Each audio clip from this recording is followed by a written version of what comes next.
യോഹന്നാനേ, അത്ഭുതങ്ങൾ ചെയ്യാനും കൂടി ഈ വർഷം അവിടുന്ന് ഞങ്ങളെ പഠിപ്പിക്കുമോ? സ്കറിയോത്ത ചോദിച്ചു. അത്ഭുതങ്ങൾ പഠിപ്പിച്ചു തരേണ്ടവയല്ല. അതൊക്കെ ഒരു ജാലവിദ്യക്കാരന്റെ ചെപ്പടിവിദ്യകളല്ല. ഏതൊരത്ഭുതവും ദൈവത്തിൽ നിന്നാണ് വരുന്നത്. ദൈവത്തിന്റെ കണ്ണുകളിൽ കാരുണ്യം കണ്ടെത്തുന്നവന് അത് കിട്ടും.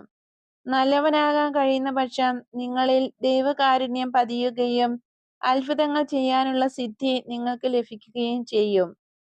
എന്നാൽ ഞങ്ങൾ ചോദിച്ചതിനല്ല അങ്ങ് മറുപടി പറയുന്നത്. ശിമയോനും യോഹന്നാനും അങ്ങയോട് ചോദിച്ചു. എന്നിട്ടും കഴിഞ്ഞ രാത്രിയിൽ അങ്ങ് എവിടെ പോയിരുന്നു എന്ന് ഞങ്ങളോട് പറഞ്ഞില്ല. പുറജാതിക്കാരുടെ ദേശത്ത് അങ്ങ് തനിയെ സഞ്ചരിക്കുന്നത് ആപത്തായിരിക്കും. മരണശിക്ഷയ്ക്ക് വിധിക്കപ്പെട്ട ഒരു വിശുദ്ധന്റെ നല്ല ആത്മാവിന് അർഹമായ ശാന്തി പകർന്നു കൊടുക്കുന്നതിനു വേണ്ടിയാണ് ഞാൻ പോയത്. അദ്ദേഹത്തിന്റെ